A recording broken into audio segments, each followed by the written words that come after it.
ಪತ್ರಿಕಾ ವಿತರಕ ಕಾರ್ಮಿಕರಿಗೆ ಆರೋಗ್ಯ ಸಹಾಯ ನಿಧಿ. ವಲಸೆ ಕಾರ್ಮಿಕರಿಗಾಗಿ ತಾತ್ಕಾಲಿಕ ವಸತಿ ಸಮುಚ್ಚಯ.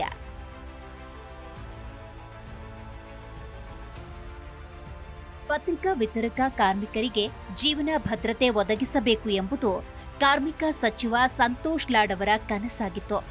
ಕರ್ನಾಟಕ ರಾಜ್ಯ ಪತ್ರಿಕಾ ವಿತರಕ ಕಾರ್ಮಿಕರ ಅಪಘಾತ ಹಾಗೂ ಆರೋಗ್ಯ ಸಹಾಯ ನಿಧಿ ಯೋಜನೆಯನ್ನ ರೂಪಿಸಿ ಅನುಷ್ಠಾನಕ್ಕೆ ತಂದ ಕೀರ್ತಿ ಸಂತೋಷ್ ಲಾಡ್ ಅವರಿಗೆ ಸಲ್ಲತ್ತೆ. ಕಾರ್ಮಿಕ ಇಲಾಖೆ ಸಚಿವರು ಸಂತೋಷ್ ಲಾಡ್ ಅವರು ಇಲ್ಲಿವರೆಗೂ ಸರ್ಕಾರದಿಂದ ಬರ್ತಾ ಇರೋದು ಅನುದಾನ, ಕರ್ನ ಸಾಮಾನು ಇರ್ಬೋದು, ಬಣ್ಣ ಹೊಡಿಗೆ ಸಾಮಾನು ಇರ್ಬೋದು, ಪ್ರೆಸ್ ಇರ್ಬೋದು, ಮಕ್ಕಳಿಗೆ ಎಜುಕೇಶನ್ ಇರ್ಬೋದು, ಕಿಟ್ ಇರ್ಬೋದು, ಪ್ರತಿಯೊಂದು ಕೊಡ್ತಾ ಇದ್ದಾರೆ. ಇನ್ನು ಮುಂದಕ್ಕೆ ಇನ್ನೇ ಥರ ಕಾರ್ಮಿಕರ ಮಕ್ಕಳಿಗೆ ಅನುದಾನ ಜಾಸ್ತಿ ಕೊಡಬೇಕು ಅಂತ ಕೇಳ್ತಾ ಇದ್ದೀವಿ. ಕೊಡ್ತಾ ಇದ್ದಾರೆ, ಇನ್ನೂ ಕೊಡಬೇಕು ಅನುದಾನ. ಮತ್ತು ಅವ್ರನ್ನ ಗುರ್ತು ಮಾಡಿ ಕಲಿಸ್ಬೇಕು. ಸಾಹೇಬ್ರುಗಳಿಗೆ ಹೇಳ್ಬೇಕು, ತಾಲೂಕು ಲೇಬರ್ ಇನ್ಸ್ಪೆಕ್ಟರ್ಗಳಿಗೆ.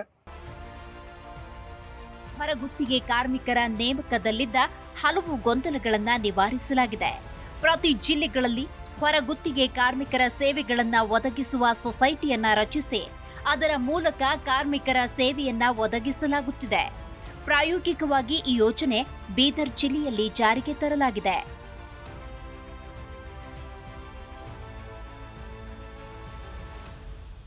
ಕಟ್ಟಡ ಮತ್ತು ಇತರೆ ನಿರ್ಮಾಣ ಕಾಮಗಾರಿಗಳಿಗಾಗಿ ಊರಿಂದ ಊರಿಗೆ ವಲಸೆ ಬರುವ ಕಾರ್ಮಿಕರು ಸರಿಯಾದ ವಸತಿ ಸೌಕರ್ಯಗಳಿಲ್ಲದೆ ಪರದಾಡುತ್ತಿದ್ರು.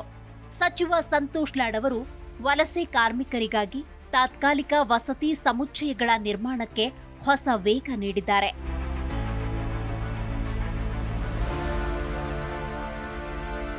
ನಕಲಿ ಮತ್ತು ಅನರ್ಹ ಕಾರ್ಮಿಕ ಕಾರ್ಡುಗಳ ರದ್ದತಿಯನ್ನ ಇಲಾಖೆ ರದ್ದು ಮಾಡಿದೆ.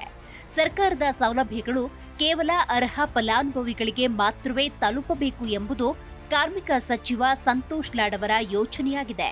ಈಗ ಮೊದಲಿಗೂ ಈಗ ಎಜುಕೇಶನ್ಗೆಲ್ಲ ಅನುದಾನ ಜಾಸ್ತಿ ಕೊಡ್ತಾ ಇದ್ದಾರೆ, ಅನುದಾನ ಕೊಡ್ತಾರೆ. ಮತ್ತೆ ಇಲಾಖೆಯಲ್ಲಿ ಇದು ಬರ್ತಾ ಇದಾವೆ, ಸಾಮಾನುಗಳು ಕೊಡ್ತಾ ಇದ್ದಾರೆ, ಕೆಲಸಕ್ಕೆ ಮಾಡೋ ಕೆಲಸ ಒಳ್ಳೆ ಅನುದಾನ ಬರ್ತಾ ಇದ್ದಾವೆ. ಈಗ ಆರೋಗ್ಯದಲ್ಲೂ ಈಗ ಎಲ್ಲ ಊರಲ್ಲೂ ಕೂಡ ಎಲ್ಲ ಪಂಚಾಯತಿ ವ್ಯಾಪ್ತಿಗೂ ಕೂಡ ಕಾರ್ಮಿಕ ಇಲಾಖೆಯಿಂದ ಚೆಕ್ ಮಾಡ್ತಾ ಇದ್ದಾರೆ. ಏನಿರೋದು BP ಇರ್ಬೋದು, ಶುಗರ್ ಇರ್ಬೋದು, ಯಾವುದೇ ಕಾಯಿಲೆ ಇದ್ರು ಚೆಕ್ ಮಾಡಿಸ್ತಾ ಇದ್ದಾರೆ. ಈಗ ನಮ್ಮ ಪಂಚಾಯತಿ ಕೂಡ ಮಾಡ್ತಾ ಇದ್ದಾರೆ. ಪ್ರತಿಯೊಂದು ಪಂಚಾಯತಿನ ಸಂತೋಷ್ ಲಾಡ್ ಅವರು ಸಾಹೇಬ್ರು ಒಳ್ಳೆ ಕೆಲಸ ಮಾಡೋದ್ರಿಂದ ಇದೇ ತರ ಮುಂದರಿಬೇಕು ಇನ್ನೂ ಅಂತ ಹೇಳ್ತಾ ಇದ್ದೀವಿ. ನಿಮ್ಮ ಹೆಸರು? ನಮ್ಮ ಹೆಸರು ಶಂಕರ್, ಗಾರೆ ಕೆಲಸ ಮಾಡೋದು ಅಗರಿಂಗದೊಡ್ಡಿ.